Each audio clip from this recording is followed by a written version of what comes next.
filière en commun, c'est un peu curieux parce que c'est à la fois un projet, mais c'est aussi une philosophie. Et du coup, c'est la philosophie qu'aujourd'hui on applique à l'intégralité, des projets de Fablime. Donc nous, en fait, ce projet, on l'a construit pour agréger autour de nous, en fait, des praticiens, des filières alimentaires de proximité pour essayer d'extirper, de valoriser, de faire connaître leur expérience, leur savoir pour créer des communs qui soient utiles à tout accompagnateur de projet. Et donc en ce sens, on a monté un collectif, donc on a, sélectionné de 8 accompagnateurs dans les territoires et bon alors il y a des réseaux bio, des réseaux chambres, des réseaux CIBAM, la mairie de Miramas et cetera et du coup, grâce à une méthode inspirée donc du design que Paul pourra présenter, nous avons tâché en fait d'agréger en fait tous les questionnements que pose la relocalisation des filières pour donner une direction à la production de ressources partagées. Et donc, on a donné une direction en 3 blocs. Tout ce qui concerne les modèles économiques, donc comment est-ce qu'on construit un modèle économique de filière, territoriale avec toutes les questions, sous-jacentes de comment est-ce qu'on, crée, comment on répartit la valeur. Et ensuite, un deuxième bloc qui est le bloc organisationnel, donc comment est-ce qu'on prend des décisions? Comment est-ce qu'on s'organise? Avec qui on travaille?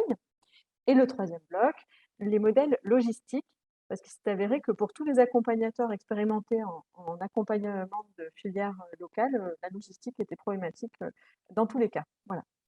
Donc à partir de là, c'est ce que je vous expliquais tout à l'heure, on s'est demandé comment passer d'un savoir donc capitalisé ou non, c'est-à-dire des savoirs formels sous forme d'articles scientifiques, de rapports de stage, de vidéos, d'articles de presse, de parutions, fiches techniques, etc. Des savoirs informels, donc dispersés dans la mémoire, la tête, la pratique des gens, à des savoirs qui sont plus facilement accessibles.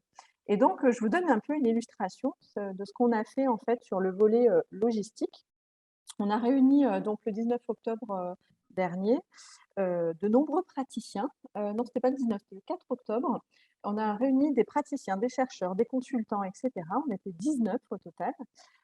Et on a listé quelles sont les questions autour de la logistique des circuits courts. Et donc, autant vous expliquer, on en a relevé un maximum qu'on a réparti en 7 grandes thématiques. On a décidé de décentraliser totalement l'apport de contenu. Donc, imaginez-vous, on est 19 personnes autour de la table.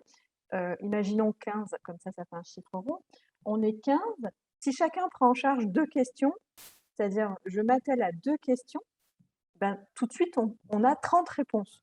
Et donc ça, pour nous, c'est hyper riche. Tout l'art et la manière, c'est d'arriver à décentraliser au maximum la rédaction de la foire aux questions pour pouvoir en fait agréger des compétences, on va dire scientifiques, profanes, euh, toujours en mentionnant ses sources, afin de produire en fait cette fameuse foire aux questions qui est hébergée par un site internet YesWiki qu'a mis en place Paul. Qu'on soit sachant ou non sachant, on peut contribuer. C'est-à-dire, je suis sachant, je partage ma connaissance, je suis non sachant, mais le sujet m'intéresse, j'ai accès à la banque de ressources et je vais aller glaner. Et en documentant pour moi, je documente également pour les autres. Voilà.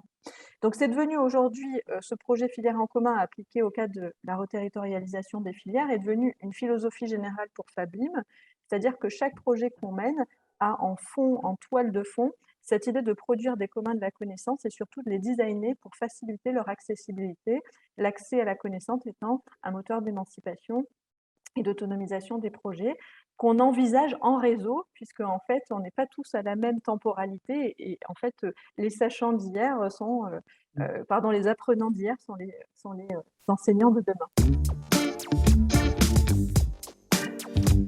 Ce qui est déterminant dans ce projet, ce qui est notre objectif final, c'est non seulement de co-construire des outils, de partager de la connaissance entre acteurs de terrain qui ne se connaissent pas, qui sont issus de réseaux de nature différente, pour au final créer une culture du commun. Du coup, moi, je gère un groupe de travail qui est celui qui porte sur l'étude des modèles économiques. Et donc, sur ce sujet-là, de manière pratique et en termes de formalisation des connaissances, donc d'aspect de design, on se heurte en fait à l'hétérogénéité des points de vue. Et et du coup hétérogénéité des points de vue, des contextes, des différents acteurs, qui fait que la connaissance, elle doit être à la fois, elle ne peut pas être monobloc, quoi. Elle doit être à la fois agrégative, donc pouvoir permettre en fait différents points de vue de s'exprimer. Elle doit être aussi contextualisée parce qu'on ne peut pas comparer deux choses qui sont fondamentalement différentes, et puis ça alimente un flou qui existe aujourd'hui autour des filières territorialisées. Elle doit être évolutive et elle doit être appropriable. Donc c'est des mots qui nécessitent, enfin, qui sont en gros mis en forme aujourd'hui à travers le projet. Et donc nous, on va sortir un guide méthodologique sur l'aide à la conception de modèles économiques pour les filières territorialisées à travers différents cas d'études qui sont portés par différents membres du collectif. Je vous remercie déjà de tout l'intérêt que vous avez porté pendant cette Assemblée générale et de l'attention que vous avez portée en venant vous connecter sur cette machine pour qu'on puisse parler ensemble.